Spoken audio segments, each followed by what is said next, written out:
Hello दोस्तों, मैं विजय कुमार आपका अपने channel NCERT for government exam में स्वागत करता हूं। दोस्तों देखिए इस वीडियो में एसएससी जीडी का जो एग्ज़ाम हो रहा है तो 20 फरवरी का एग्ज़ाम खत्म हो गया है दोस्तों। तो फर्स्ट शिफ्ट का क्वेश्चन देखेंगे जो रियल क्वेश्चन मिल गए हैं, ठीक ना। बहुत लोग दोस्तों कमेंट करके बताए हैं क्वेश्चन, तो उन्हीं के क्वेश्चन मैंने दिया है दोस्तों, पीडीएफ बना दिया।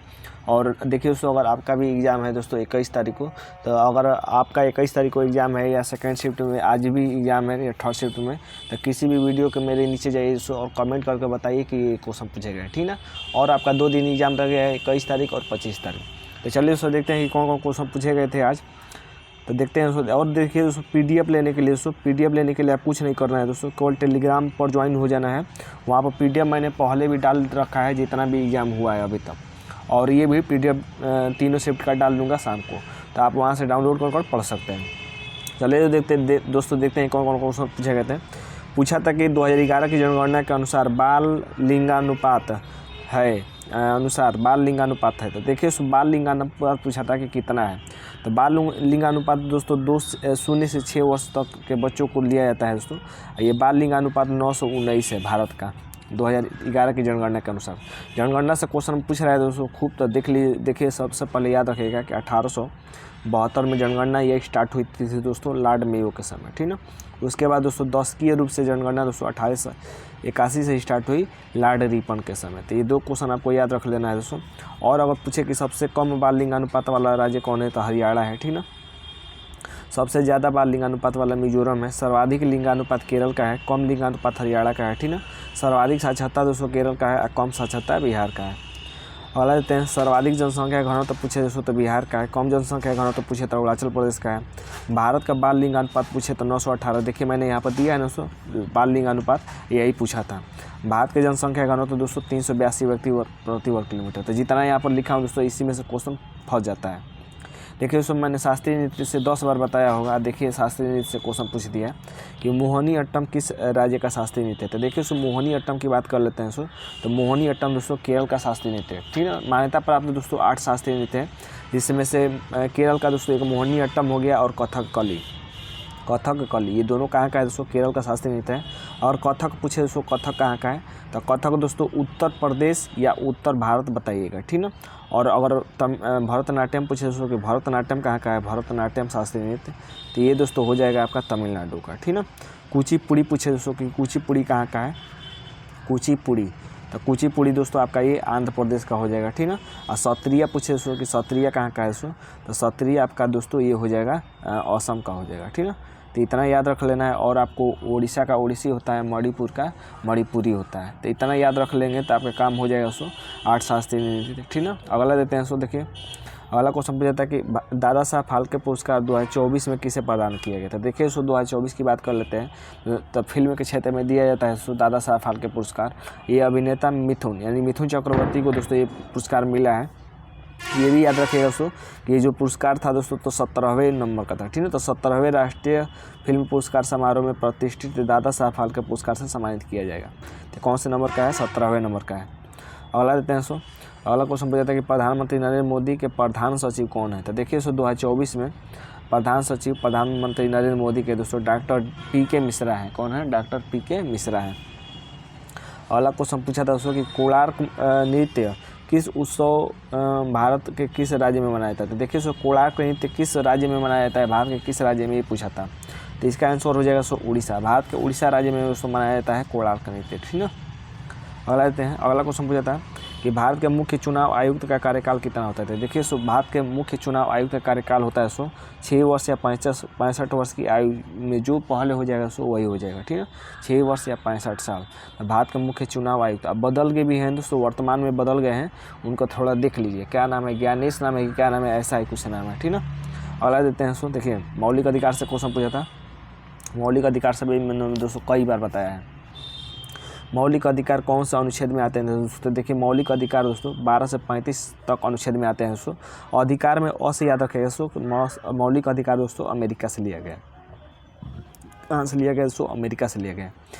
पहले दोस्तों शुरू में 7 मौलिक अधिकार थे, कितने थे, 7 थे। 7 से दोस्तों संपत्ति के अधिकार को हटा दिया गया दोस्तों 44वां संविधान संशोधन 1978 द्वारा दोस्तों संपत्ति के अधिकार को हटा दिया गया, 1978 द्वारा हटा दिया गया और इसको हटाकर दोस्तों 300 क में रख दिया गया संपत्ति के अधिकार को, ठीक ना। तो अब 7 प्रकार के मौलिक अधिकार नहीं रह गए हैं दोस्तों, 6 प्रकार के मौलिक अधिकार रह गए हैं, ठीक ना। कुछ महत्वपूर्ण मौलिक अधिकार देख लेते हैं दोस्तों। देखिए, समानता का अधिकार 14 से 18 तक है, इसका उल्लेख अनुच्छेद 14 से 18 तक। स्वतंत्रता का अधिकार दोस्तों अनुच्छेद 19 से 22 तक है। शोषण के विरुद्ध अधिकार अनुच्छेद 23 से 24 है। धार्मिक स्वतंत्रता का अधिकार दोस्तों अनुच्छेद 25 से 28 है। सांस्कृतिक और शिक्षा के से जुड़े अधिकार दोस्तों अनुच्छेद 29 से 30 है। तो ये कुछ दोस्तों महत्वपूर्ण मौलिक अधिकार थे। एक और याद रखिएगा दोस्तों, संवैधानिक उपचारों का अधिकार अनुच्छेद 32 है। संवैधानिक उपचारों के अनुच्छेद 32 के तहत दोस्तों सुप्रीम कोर्ट 5 प्रकार की रिट जारी करता है, ये भी याद रखिएगा, ठीक ना। अगला देते हैं दोस्तों। देखिए, अगला क्वेश्चन पूछा था, देखिए पंचवर्षीय योजना से क्वेश्चन बन ही रहा है, इस बार भी बन गया। 21 पंचवर्षीय योजना को गाडगिल योजना के रूप में जाना जाता है।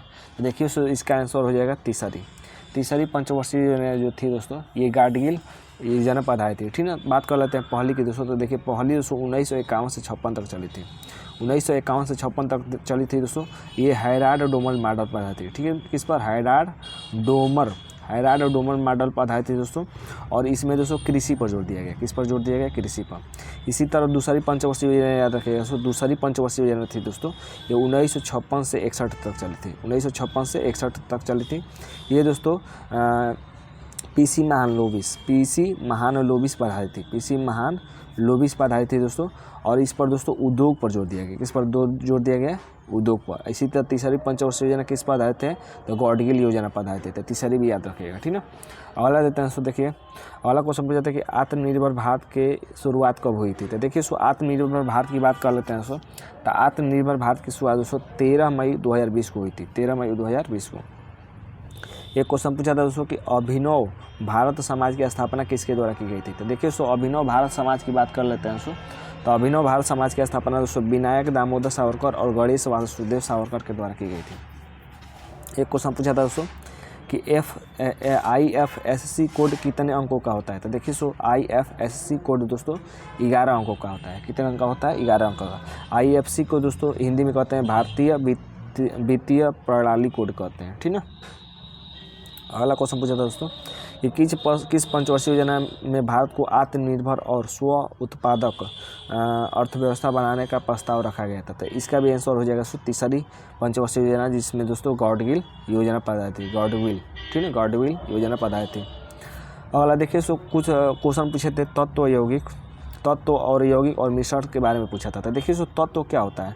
तत्व दोस्तों एक परमाणु होता है। क्या होता है? एक परमाणु होता है, ठीक है ना। जैसे हाइड्रोजन हो गया, हीलियम हो गया, लिथियम हो गया, यानी 118 तत्व होते हैं दोस्तों। तो उसमें से कोई भी ले लीजिए, वो सभी तत्व हैं। जब दो तत्वों को दोस्तों मिला दिया जाता है आपस में,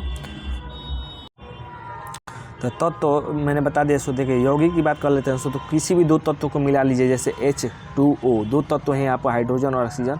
तो इसको मिला देने से क्या बन गया दोस्तों? यौगिक बन गया। तो यौगिक क्या होता है दोस्तों?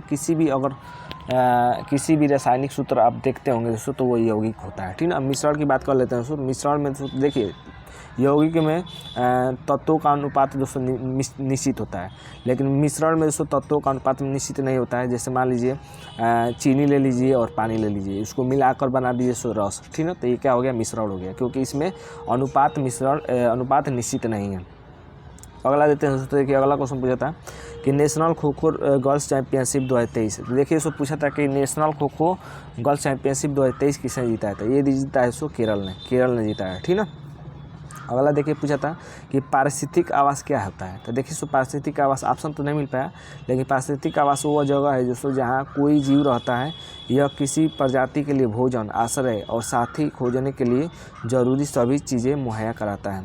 पारिस्थितिक आवास के बिना जैव विविधता को नुकसान पहुँच सकता है और पारिस्थितिक तत्व असंतुलित हो सकता है, ठीक ना। तो कोई ऑप्शन नहीं मिल पाया, लेकिन मैंने पारिस्थितिक के बारे में बता दिया। अगला क्वेश्चन पूछा था कि शौकों को के नाम से जाना जाता था। देखिए शौकों को किस नाम से जाना जाता था? शौकों को दोस्तों इंडोसिथियन के नाम से जाना जाता था, इंडोसिथियन। एक क्वेश्चन पूछा था दोस्तों कि सरोजा वैद्यनाथ किस शास्त्रीय नृत्य से संबंधित है। देखिए दोस्तों बात कर लेते हैं सरोजा वैद्यनाथ की। तो सरोजा वैद्यनाथ दोस्तों भरतनाट्यम शास्त्रीय नृत्य से संबंधित है। भरतनाट्यम कहाँ का शास्त्रीय नृत्य है दोस्तों?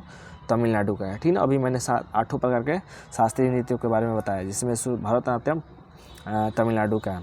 शास्त्रीय नृत्यांगना सरोजा को वर्ष 2022 में दोस्तों पद्म श्री और वर्ष 2013 में पद्म भूषण से सम्मानित किया गया था। ठीक है, तो ये भी याद रखिएगा।